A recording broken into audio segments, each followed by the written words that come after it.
Bismillahirrahmanirrahim. Assalamualaikum warahmatullahi wabarakatuh. Alhamdulillahirabbil alamin. Bersyukur pada Allah Subhanahu wa taala dan salawat untuk baginda Muhammad sallallahu alaihi wasallam.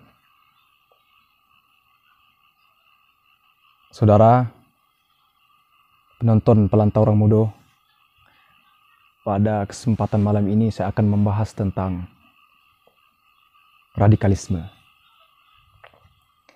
Nah, radikalisme itu berasal dari kata radik. Radik itu artinya mengakar atau mendasar. Nah, definisi tersebut menurut istilah atau termnya, radikalisme itu adalah pemikiran yang menuntut sebuah perubahan terhadap kultur yang telah mapan, kebiasaan manusia yang telah mapan. Nah, berbicara radikalisme ini, perlu kita pertanyakan, apakah radikalisme itu memang sebuah tindakan pemikiran yang jahat, atau sebenarnya radikalisme itu adalah sebuah konstruksi untuk kemajuan atau sebuah pemikiran yang membuat kita maju untuk negara, agama, dan bangsa. Saudara sekalian, kalau kita berbicara pada ranah Islam, kalau kita kembali ke zaman Rasulullah itu adalah orang yang radikal. Kenapa begitu? Karena zaman Rasulullah, ketika Rasulullah hadir dan Rasulullah dilantik atau dibaiat oleh Allah Subhanahu wa taala menjadi seorang nabi, Rasulullah itu hadir di tengah kultur yang telah mapan. Nah, apa yang pemikiran Rasulullah dan tindakan Rasulullah yang radikal itu? Apa perbuatan Rasulullah yang radikal itu? Yaitu Rasulullah membuat suatu pemaksaan atau perubahan di tengah-tengah zaman pada waktu itu. Apa contoh perubahan yang dibawa oleh Rasulullah SAW? Contoh perubahan yang dibawa Rasulullah SAW itu adalah menghapus penindasan, menghapus perbudakan. Nah, di zaman itu, perbudakan, penindasan terhadap wanita, dan bahkan wanita pada zaman itu boleh dikatakan tidak ada artinya. Dan bahkan Umar bin Khattab sebagai pelaku asli atau pelaku langsung yang membunuh anaknya sendiri, yaitu wanita. Nah, pada zaman itu, wanita yang tidak berguna, wanita yang seolah-olah dijadikan sebagaimana benda, dan sebagaimana contoh yang lain, perbudakan, bahkan budak-budak itu tidak mendapat hak-hak sebagaimana manusia yang normal. Ditindas, diperjualbelikan, dan sebagainya.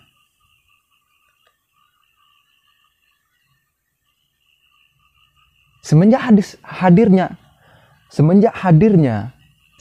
hadirnya Rasulullah SAW, maka itulah yang dirubah oleh Rasulullah SAW secara paksa.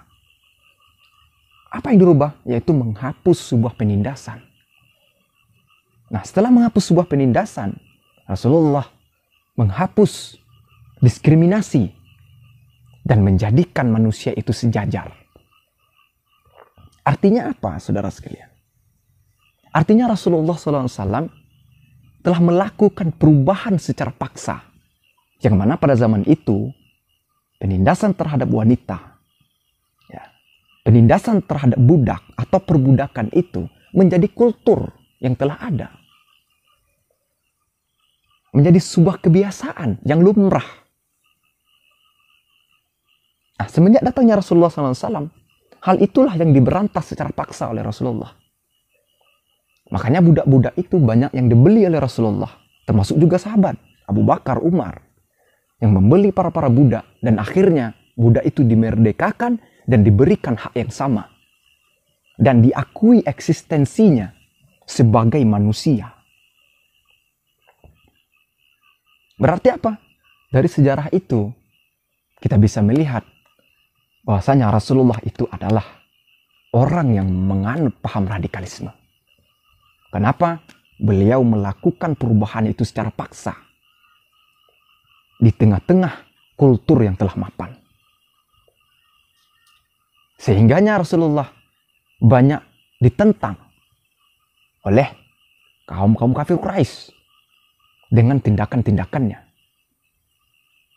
Dan begitu juga yang lainnya.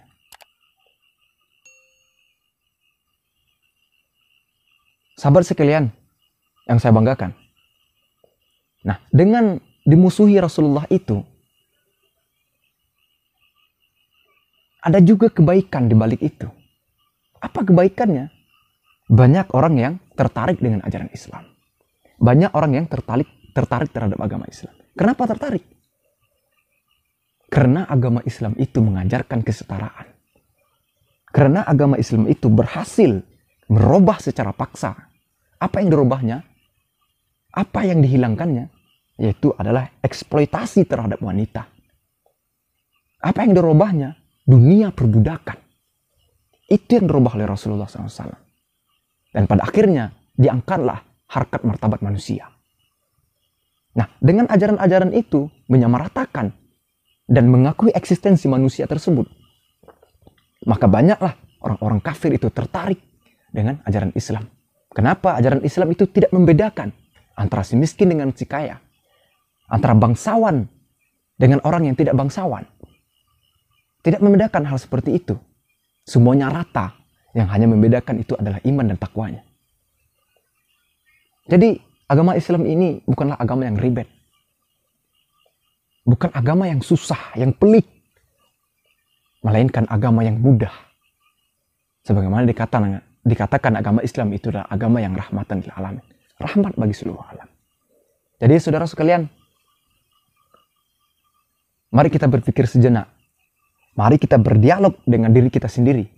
Dan mari kita berdialektika dengan pikiran kita.